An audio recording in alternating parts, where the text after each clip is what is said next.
fresh from the villa, Shakira and Harry are actually here in the studio. I have watched every second of your lives for the past few weeks. This feels so crazy. I'm going to throw all of the words at you.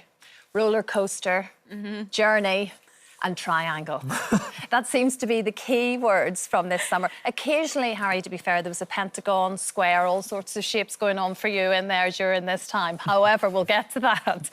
How are you both feeling now? You're out of the villa. You've had only a matter of days to reflect, but how is it going? Absolutely overwhelmed in the best possible way. It's just been amazing, all the support we've had. And we really didn't anticipate it either. No, I definitely didn't anticipate it. When we came out, we thought it was going to be me and Harry against the world, so Really? it's just been so lovely. But I think when you look back to those early days, there was clearly an attraction, wasn't there, at that stage? And then, of course, you know, things happened, and we have to mention Helena. And now, you know, being away from it and distancing yourself a bit, Harry, how do you feel now about that whole situation?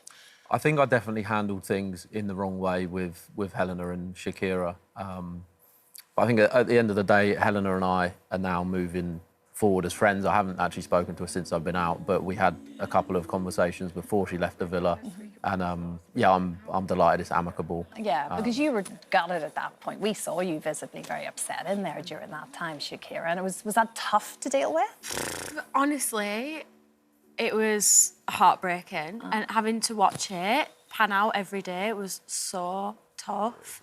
And I think in the outside world, you know, you have a bit of distance, you don't speak to each other. Like, it was just something I've never experienced before. Like, it was really difficult. You're not sharing a bathroom, you know? Yeah, as you say. in the bed next to me as well. well. Yeah, I know, I can understand that. But things sort of trundled along, and then, of course, the now infamous Casa Amor struck, and you giddy boys jumped off the Casa Amor. The girls were giddy too. In fact, you said that you were actually really pleased. It was like the timing was perfect for you. I was buzzing. I was like, oh, thank God. It was just a shift in the energy, really, wasn't it? Yeah. But, you know, I have to ask, Harry, what was it like seeing your ex? Again, another infamous, the E that's still on your wrist, I assume. Yes. It is still on my wrist. What was it like stepping in and seeing your ex-girlfriend in there? I think I was buzzing. I think all the boys were so buzzing. We were calling it the promised land. We were ready. We were in training. We were gymming every day. We were getting ready. Are you serious? You were actually training to go to Casa Amor? We were training. It was like it was the World Cup final. And then the girls would come out on the balcony. Obviously, Emma was sat there, and I just put my head in my hands. It was just such a surreal feeling. I haven't seen her for months. I think since probably last year. So it was, yeah, a very weird feeling. And she gave you a few home truths in there too. Definitely She did hold back. She definitely did. No, she definitely did. Which maybe I needed at the time. Well, of course, you did stay faithful. Sort of to Helena, and of course you then paired up with Ty, but it just sort of wasn't to be. What made you take the step? You knew you were so close to the finish line at that point. What made you think, Harry, I've got to be honest with her here, I want her back? I think it was just one conversation that we had. We hadn't really had many chats. We'd spoken in passing in the villa when we see each other. I would make comments towards her, and we actually had a lone chat one-on-one for the first time in weeks, and. Yeah, it was just natural, and we kind of expressed how we felt, and I buried a lot of emotions and feelings for Shakira while I was in there, and it all just came back out. You were very emotional. We saw you, like you were very tearful. It was real, and it was just me being myself. Like, it was raw emotion, and yeah, I'm so glad I did. Couldn't hold it in anymore. No, I'm so glad I stuck my neck on the line. The other thing I have to ask you about, and it's you guys love it, but for us watching it, sometimes it's a bit, it's when the families come in and they tell you a few home truths. Now, let's talk about your mum, Shakira. She didn't want to hug him. Has that improved? I'll be very honest with you. That went a lot better than what we thought it was going to go, didn't it? Yeah. Really? I'm knowing my mother, that went a lot better than we thought.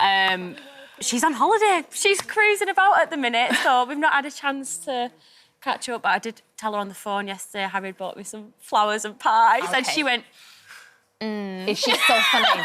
Is she softening, do you think? I think she's warming to him, but she wants to meet you. Yeah, we've got some plans next week. Sooner rather than later was the word. And also, there were a few sort of moments in there, particularly amongst the girls. I think there were like a few cliques, a few arguments, but there were some incredible friendships. And we've got to, of course, mention our now Love Island winners. Like you, Anthony, you were just so close, really, the whole way through. And she's now our first American winner. She's made history.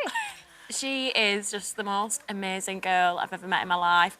Her and Yaz, I genuinely could not have done that experience without them, not even for a day without them. So just for all of us to go the whole way through together, what a dream, Yeah. what an absolute dream. What about Meg? Meg, I think from the get-go, we've obviously had our differences and we're never going to agree on things, but there's no bad blood. I wish her all the best. Yeah. And I'm sure she's very, very happy with Dijon now they're on the outside. Exactly. It was a brutal dumping for them, though, I've got No, to that was say. horrible. I really Awful. felt for them. It was Worst terrible. way to go, I think. Can we clear something up, Harry? Lots of sort of whispers online about what your relationship status was before going into the villa. What was it? What is the truth? I couldn't have been more single going into the villa. I mean, my actual ex-girlfriend was in the villa. So there wasn't any exes or current girlfriends with me heading into the villa, no. Yeah. I was definitely dating. I was definitely seeing people. And also with the process, there's no guarantee you're not in the villa till you're in the villa. Yeah. Yeah, that's the magic word. And you can't talk about it. I only told 4 people, like my closest friends and family, so I wasn't going to go shouting that about. No, fair enough. Exclusive now or not just yet? We haven't. So for me, I think when we rekindled and we recoupled, I only had eyes for Shakira. There's no one else I want to get to know. That hasn't changed since coming on the outside world. So I think exclusive isn't such a thing on the outside in terms of saying, oh, we're exclusive, but... It's a big deal in there. We Yeah, know it's that. a very, We know that. Very villa term. Best of luck to both of you, honestly. You've kept us entertained, kept us company for all these weeks, and it's so lovely to see you, honestly. Good luck with everything. It's so good to meet you properly. Hi there. Thanks for watching our YouTube channel where we upload new videos every single day. You can click here if you're interested in this video or head to the homepage for some more amazing content.